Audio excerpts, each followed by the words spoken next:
Hi everybody, and welcome back to the channel. In today's video, I want to talk to you about some of the biggest hurdles people have to deal with when they're ready to make some change.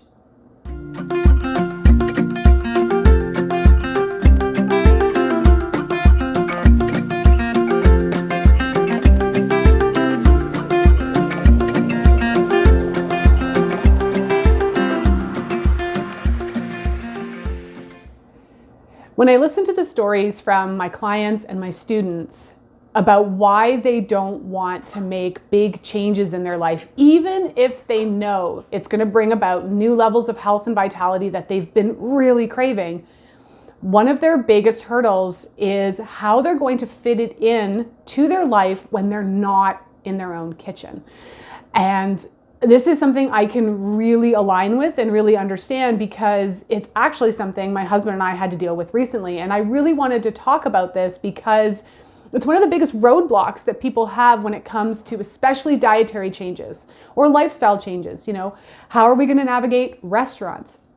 How are we going to navigate family gatherings? How are we still going to be able to maintain this new level of eating or lifestyle and not sacrifice the good feelings we're having? Or even worse, what if people judge us? What if we're a pain in the butt for the family? And you know, these are really big concerns and worries that I hear often. These are often the stories, the self-sabotaging loops and the excuses that people have. We eat out a lot and I just don't see how I can make this work. Or, my kids are never going to eat that. So I don't want to cook 2 dinners. Or we get together with family all the time and they're not going to want to accommodate these new changes. I hear that a lot. If it sounds like you, please let me know in the comments, and also know that you're not alone, because this is a big concern that a lot of people have.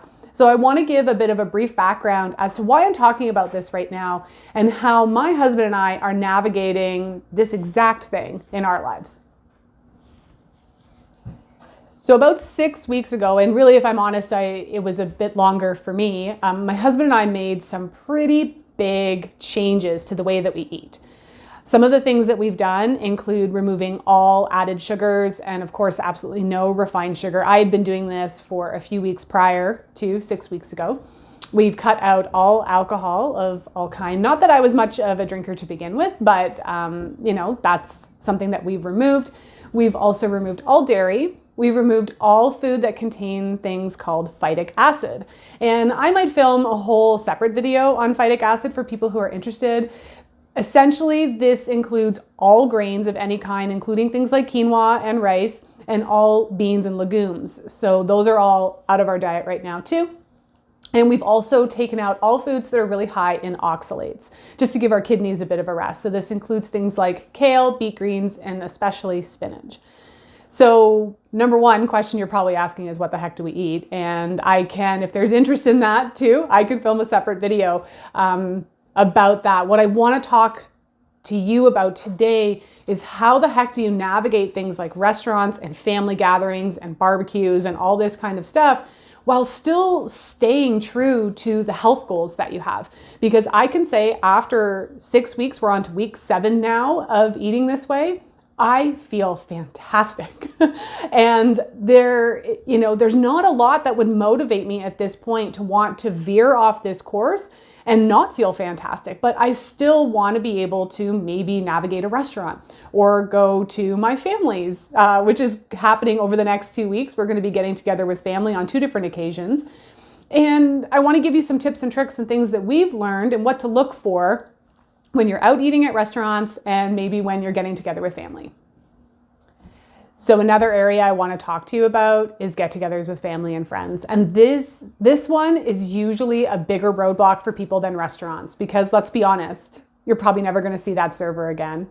You're never going to meet the cook who made your chicken dinner or whatever, right? But you have to see your family all the time. And a lot of us don't want to be an inconvenience to family members. And I'm here to remind you, as a healthcare practitioner, it's okay to be a pain in the butt every now and again. It's okay to have needs.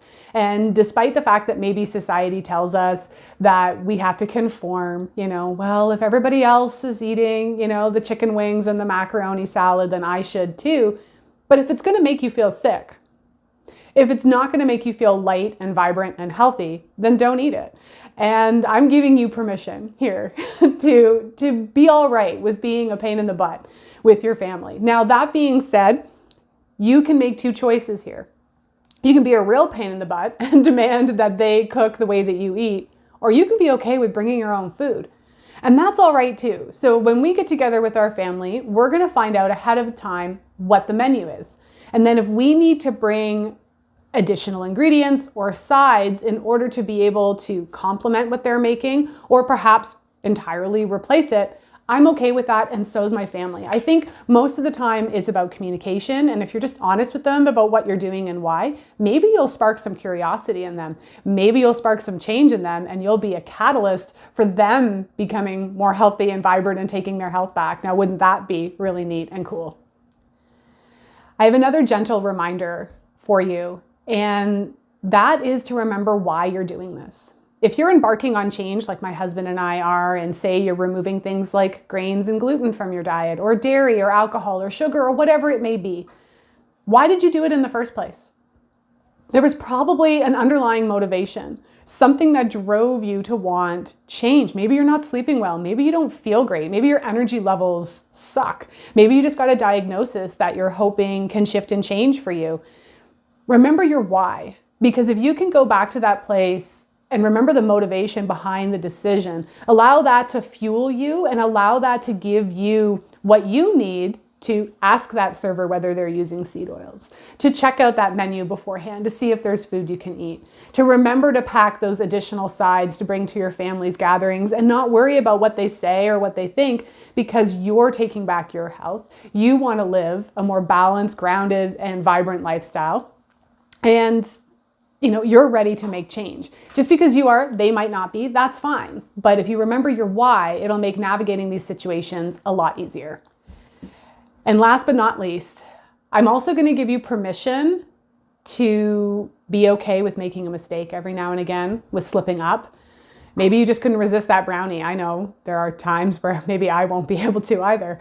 Or maybe it really was a difficult and challenging situation and all there was to eat what was available and what was in front of you. Instead of sliding back into those self-sabotaging behaviors and being like, well, I've screwed it up, I might as well give up. What I want you to do is take it as an opportunity to learn. Pay attention to what happened in your body and pay attention for a few days.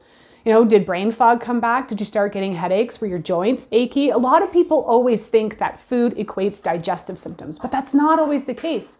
You might end up with backache, or your skin might flare up or break out. You might end up with a weird red patch on your, backside and be like, where did that come from? Pay attention to what's going on in your body. Use the slip up or mistake, and I'm using those terms really loosely, as an opportunity to learn how these foods impact you, how these lifestyle changes shift and move through your body. And that gives you, again, more motivation to keep going, but two, some really great information as to what's happening in your body, how much healing you've actually done, and why you keep wanting to do this. All right, so I think that's it for me on this video. I just wanted to share this experience because it is something that sometimes I think my clients feel like I'm immune to in some way as a practitioner, and it's not the case at all. I still have to navigate going to restaurants and dealing with my family thinking I'm being picky or a pain in the butt, insert colorful metaphor instead of the word butt, right? These are things that we all have to navigate. So I wanted to give you, again, some tips, some tricks, and some supportive words. If you're ready to embark and change, and your biggest roadblock are what other people think, or having to be maybe the person with some needs for the first time, I wanted to give you permission for that to be okay.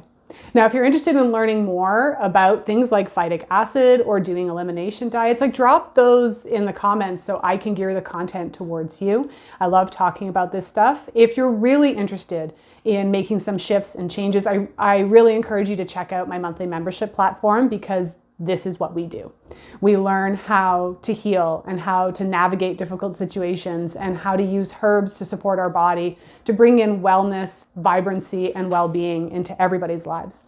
So, like I said, if you've got any questions, leave them in the comments. And until next time, this is Corinne from Spirea Herbs, wishing you health and wellness.